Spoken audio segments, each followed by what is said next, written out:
నిన్నటిదాకా మిడిల్ ఈస్ట్లోనే యుద్ధం జరుగుతుంది అనుకున్నాం. కానీ ఆ యుద్ధ మంటలు ఇప్పుడు మన ఇంటి ముందుకి, అంటే మన హిందూ మహాసముద్రం దాకా వచ్చేసాయి. ఒక్కసారి ఇమాజిన్ చేయండి, సముద్రం మధ్యలో ఒక ఇరాన్ వార్షిప్ని అమెరికన్ సబ్మెరైన్ లాక్ చేసి టార్గెట్ చేసి పేల్చేసింది. ఆ షిప్ సముద్రంలో మునిగిపోయి 87 మంది చనిపోయారు. సరిగ్గా అదే టైంలో ఇంకొక ఇరాన్ వార్షిప్ని కూడా అమెరికా పేల్చేయడానికి రెడీ అయింది.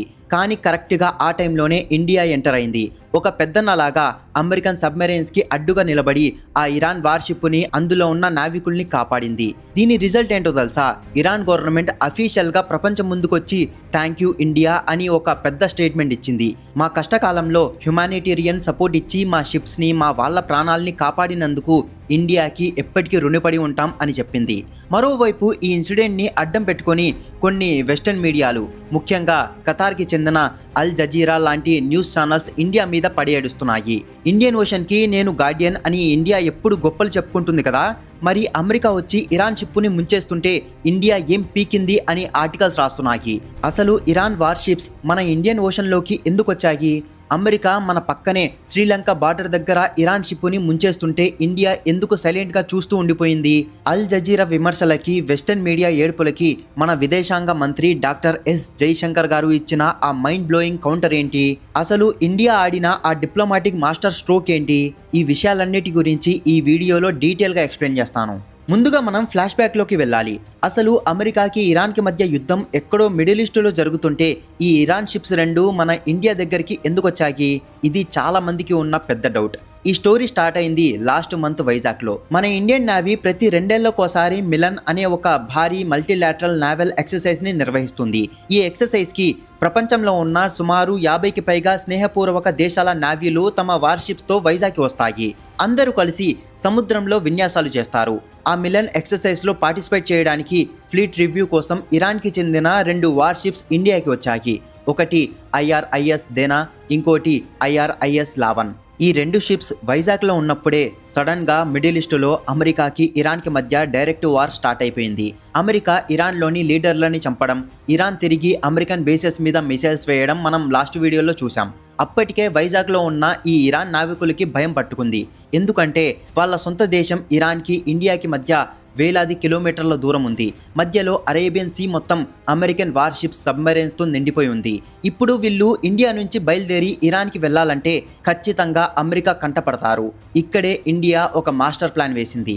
మార్చి 1వ తారీఖున ఇండియన్ గవర్నమెంట్ ఇరాన్కి ఒక సీక్రెట్ మెసేజ్ పంపింది. మీ దేశంలో ఇప్పుడు యుద్ధ వాతావరణం ఉంది. మీ షిప్స్ని అక్కడికి సేఫ్గా తీసుకెళ్లడం చాలా కష్టం. మానవతా దృక్పథంతో మేము మీకు ఒక ఆఫర్ ఇస్తున్నాం. మీరు ఎటు వెళ్ళొద్దు, మీకు మేము షెల్టర్ ఇస్తాం, మా పోర్టులోనే మీరు సేఫ్గా ఉండండి అని ఆఫర్ ఇచ్చింది. ఈ పాయింట్ చాలా ఇంపార్టెంట్, గుర్తుపెట్టుకోండి. కానీ ఇరాన్ వాళ్ళు ఏం చేశారో తెలుసా? ఇండియా ఇచ్చిన ఈ ఆఫర్ని వాళ్ళు పూర్తిగా వాడుకోలేదు. వాళ్ళేమన్నారంటే, మేము ఏదో ఒకలా అమెరికా కళ్ళు కప్పి ఇరాన్కి చేరుకుంటాం అని చెప్పి ఆ 2 షిప్స్ ఇండియా నుంచి బయలుదేరాయి. కానీ అమెరికా ఇంటెలిజెన్స్ని, వాళ్ళ శాటిలైట్స్ని ఏమార్చడం అంత ఈజీ కాదు. ఈ 2 షిప్స్ నెమ్మదిగా మన ఇండియన్ కోస్ట్ దాటి శ్రీలంక కోస్ట్కి దగ్గరగా వెళ్తుండగానే అప్పటికే సముద్రం అడుగున కాచు కూర్చున్న అమెరికన్ న్యూక్లియర్ సబ్మెరైన్ ఒకటి వీటిని లాక్ చేసింది. వెంటనే మొదటి షిప్ అయిన IRIS దేనా మీద టార్పెడోలతో అటాక్ చేసింది. ఆ దాడి ఎంత భయంకరంగా ఉందంటే ఆ ఇరాన్ వార్షిప్ నిమిషాల్లో ముక్కలైపోయి సముద్రంలో మునిగిపోయింది. ఆ షిప్పులో ఉన్న 87 మంది ఇరానియన్ నావికులు అక్కడికక్కడే చనిపోయారు. సముద్రంలో ప్రాణాపాయ స్థితిలో ఉన్న మిగతా వాళ్ళని శ్రీలంకన్ నావీ అలాగే ఇండియన్ నావీ హెల్ప్ చేసి రక్షించాయి. ఫస్ట్ షిప్కి పట్టిన గతి చూసి సెకండ్ షిప్ అయిన IRIS లావన్కి ఫ్యూజులు ఎగిరిపోయాయి. వాళ్ళకు అర్థమైంది, ఇంకొక అడుగు ముందుకు వేసిన మన షిప్ కూడా అమెరికా చేతిలో బూడిదైపోతుంది అని. అప్పుడు వెంటనే వాళ్ళు మళ్ళీ ఇండియాకి SOS ఎమర్జెన్సీ మెసేజ్ పంపారు. మాకు టెక్నికల్ ప్రాబ్లమ్స్ ఉన్నాయి, మాకు షెల్టర్ కావాలి అని ప్రాధేయపడ్డారు. ఇండియా వెంటనే రెస్పాండ్ అయ్యి సరే కొచ్చి పోర్ట్కి వెళ్ళండి అని పర్మిషన్ ఇచ్చింది. అలా ప్రాణభయంతో ఆ IRIS లావన్ షిప్ కొన్ని రోజుల పాటు ట్రావెల్ చేసి ఫైనల్గా మన కేరళలోని కొచ్చి పోర్ట్కి చేరుకుంది. అందులో ఉన్న నావికులు షిప్ దిగి మన నావల్ ఫెసిలిటీస్లో సేఫ్గా ఆశ్రయం పొందారు. ఈ ఇన్సిడెంట్ జరిగినందుకే ఇప్పుడు ఇరాన్ అఫీషియల్గా ఇండియాకి థ్యాంక్స్ చెప్తుంది. ఇక్కడే అసలైన గ్లోబల్ పాలిటిక్స్ మొదలయ్యాయి.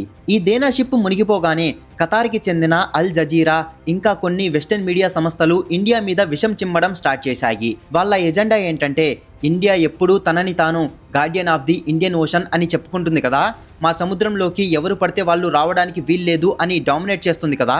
మరి మీ కళ్ళ ముందే మీ కోస్టుకి దగ్గరలోనే అమెరికా వచ్చి ఇరాన్ షిప్పుని ముంచేస్తుంటే ఇండియా ఎందుకు ఆపలేదు? మోడీ సర్కార్ అని చెప్పుకునే ఆ గార్డియన్ క్లెయిమ్కి ఒక పెద్ద బొక్క పడింది అని ఆర్టికల్స్ రాశాయి. మీకు కూడా అనిపించవచ్చు, అవును కదా ఇండియా ఎందుకు సైలెంట్గా ఉంది అని. కానీ ఇక్కడే మీకు ఒక ఇంపార్టెంట్ జియోపాలిటిక్ లాజిక్ చెప్పాలి. గార్డియన్ అంటే అర్థం ఏంటి? సముద్రంలో ఎవరికైనా ఆపద వస్తే, పైరేట్స్ దాడి చేస్తే లేదా న్యాచురల్ డిసాస్టర్ వస్తే వాళ్ళని కాపాడటం. దీన్నే HADR, humanitarian assistance and disaster relief అంటారు. అంతేకాని రెండు దేశాల మధ్య యుద్ధం జరుగుతుంటే మధ్యలో వేలు పెట్టడం కాదు. ఒక్కసారి ప్రాక్టికల్గా ఆలోచించండి. ఇప్పుడు మాల్దీవ్స్కి మారిషస్కి మధ్య గొడవ జరిగి వాళ్ళు సముద్రంలో ఒకరినొకరు కాల్చుకుంటున్నారు అనుకుందాం. ఇండియా వెళ్ళి అరే గొడవ పడకండ్రా బాబు అని చెప్పగలదు. అంతేకాని వాళ్ళ మధ్యలోకి వెళ్ళి ఒకరి షిప్ని ఇంకొకరు పేల్చకుండా ఇండియా తన బాడీని అడ్డం పెట్టలేదు కదా. ఇక్కడ ఇరాన్కి అమెరికాకి మధ్య వార్ జరుగుతుంది. అమెరికా తన శత్రువుని టార్గెట్ చేసి కొడుతుంది. ఆ టైంలో ఇండియన్ నేవీని పంపి అమెరికా సబ్మెరైన్స్ని ఆపితే ఏమవుతుంది? అది అమెరికాతో డైరెక్ట్గా ఇండియా యుద్ధం ప్రకటించినట్టు అవుతుంది. మన దేశంతో, మన సార్వభౌమ అధికారంతో సంబంధం లేని ఒక పరాయి దేశం యుద్ధంలో మనం ఎందుకు ఇన్వాల్వ్ అవ్వాలి? అందుకే ఇండియా ఆ అటాక్ని ఆపలేదు. దీని మీద మన విదేశాంగ మంత్రి డాక్టర్ ఎస్ జైశంకర్ గారు చాలా క్లియర్ అండ్ పవర్ఫుల్ కౌంటర్ ఇచ్చారు. మేము కరెక్ట్ పనే చేశాం, we did the right thing. ఈ రెండు ఇరాన్ షిప్స్ అమెరికాని అటాక్ చేయడానికి వెళ్ళట్లేదు. ఇవి ఈ యుద్ధంలో యాక్టివ్ పార్టిసిపెంట్స్ కాదు. ఒక ఫ్లీట్ రివ్యూ కోసం చాలా దూరం నుంచి మన దేశానికి వచ్చాయి. తిరిగి వెళ్లే టైంలో సడన్ గా వీటికి సంబంధం లేని ఒక యుద్ధంలో ఇరుక్కుపోయాయి. అందులో ఉన్నది చాలా మంది యంగ్ క్యాడెట్స్. అలా ప్రాణాపాయ స్థితిలో మన పోటీకి వచ్చి ఆశ్రయం అడిగినప్పుడు వాళ్ళకి షెల్టర్ ఇవ్వడం అనేది ఒక మానవతా ధర్మం. అందుకే మేము IRIS లావన్కి షెల్టర్ ఇచ్చాం అని క్లారిటీ ఇచ్చారు. ఇక్కడ ఇండియా ఆడిన ఇంకొక మాస్టర్ మైండ్ గేమ్ ఏంటో తెలుసా? ఇరాన్ షిప్ కొచ్చి పోర్ట్లో ఉంటే అమెరికా ఎందుకు దాడి చేయట్లేదు? ఇరాన్ క్యాపిటల్ టెహరాన్లోకి దూరి సుప్రీం లీడర్లని చంపిన అమెరికా ఇండియాలో ఉన్న ఇరాన్ షిప్ని ఎందుకు టార్గెట్ చేయలేకపోతుంది? ఇక్కడే ఇండియా పవర్ ఏంటో అమెరికాకి తెలుసు. అండ్ ఇంకో విషయం, మీరు ఇంతవరకు ఈ వీడియో చూస్తున్నారంటే మీకు నా ఎక్స్ప్లెనేషన్ ఖచ్చితంగా నచ్చే ఉంటుంది. నచ్చితే మీ తరపు నుంచి జస్ట్ ఒక లైక్ చేసి హైప్ బటన్ని క్లిక్ చేయండి. దానివల్ల ఇలాంటి వీడియోస్ ఇంకా ఎక్కువ చేయడానికి నాకు మోటివేషన్ వస్తుంది. ఇప్పుడు మనం ఈ స్టోరీలో అత్యంత ఆసక్తికరమైన మీ మైండ్ బ్లాక్ అయ్యే పాయింట్కి వద్దాం. అమెరికా పవర్ ఏంటో మనందరికీ తెలుసు. ఎక్కడో ఇరాన్ క్యాపిటల్ టెహరాన్లోని హై సెక్యూరిటీ బంకర్లో ఉన్న ఇరాన్ సుప్రీం లీడర్ని టార్గెట్ చేసి చంపేసిన అమెరికా కరెక్ట్గా మన కేరళలోని కొచ్చి పోర్టులో డాకై ఉన్న ఇరాన్ వార్షిప్ని ఎందుకు టచ్ చేయలేకపోతుంది?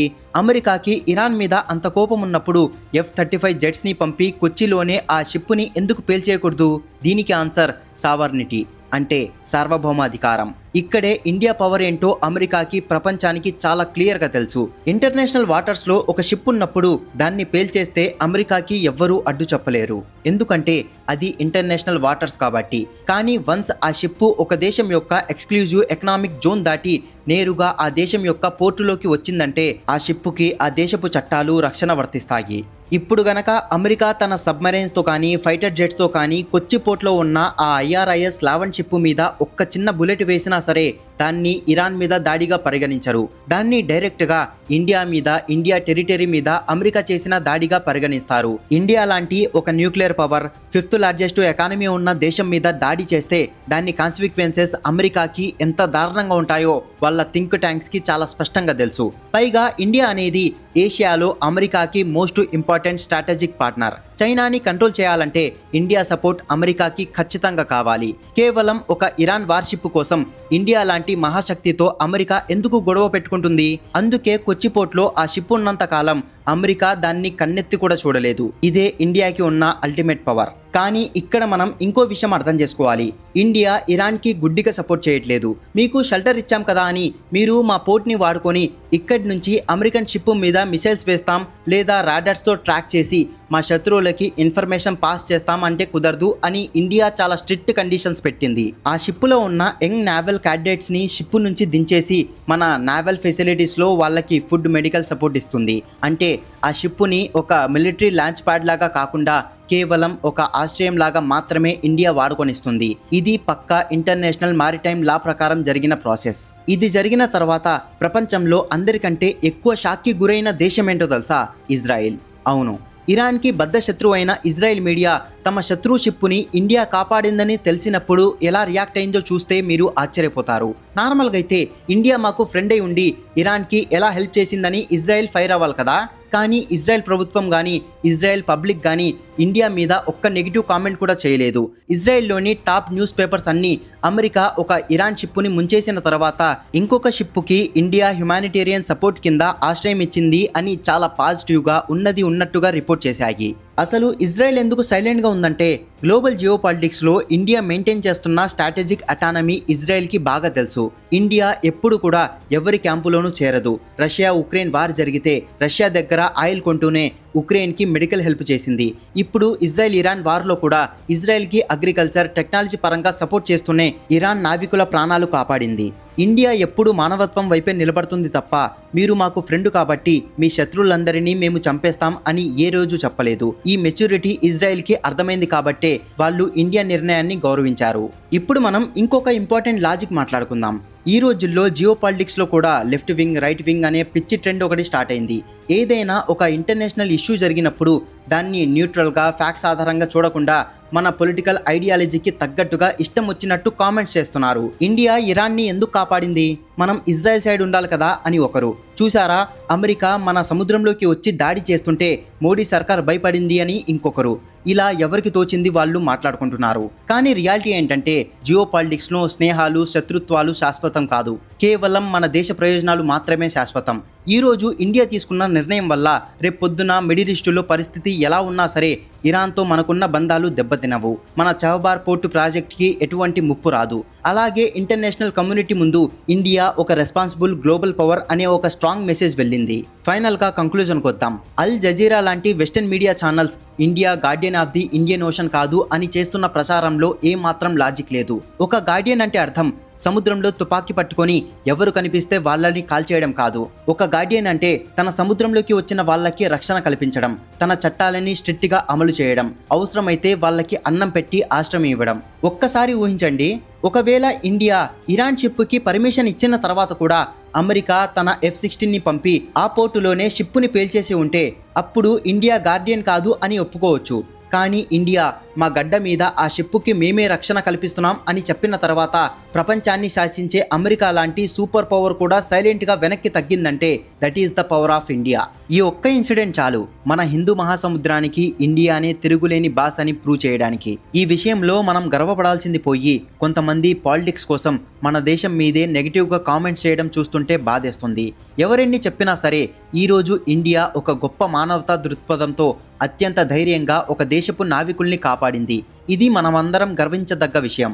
నేను ఈ మాటలు చెప్తుంటే కామెంట్ సెక్షన్లో కొంతమందికి నచ్చకపోవచ్చు, కానీ అన్ఫిల్టర్డ్గా నిజం చెప్పడమే నా style. I don't care about the haters. మీకేమనిపిస్తుంది? ఇరాన్ షిప్కి ఆశ్రయం ఇచ్చి ఇండియా కరెక్ట్ డెసిషన్ తీసుకుందా? అమెరికా సబ్మెరైన్స్ ఇండియన్ ఓషన్లోకి రావడం మన దేశ భద్రతకి ఫ్యూచర్లో ఏమైనా ప్రాబ్లం అవుతుందా? మీ ఒపీనియన్ని కామెంట్ చేయండి. మన దేశం తీసుకున్న ఈ బోల్డ్ డెసిషన్కి మీరు సపోర్ట్ చేస్తుంటే ఇండియా ఈజ్ ద గార్డియన్ అని కామెంట్ చేయండి. నా ఎక్స్ప్లెనేషన్ మీకు నచ్చితే వీడియోని లైక్ చేసి షేర్ చేయండి. ఇలాంటి unfiltered geo politics analysis videos కోసం మన ఛానల్ని ఇప్పుడే సబ్స్క్రైబ్ చేసుకోండి. వీడియో పెట్టగానే నోటిఫికేషన్ రావాలంటే సబ్స్క్రైబ్ చేయగానే పక్కనే ఒక బెల్ ఐకాన్ కనబడుతుంది, దాని మీద క్లిక్ చేయండి. జై హింద్.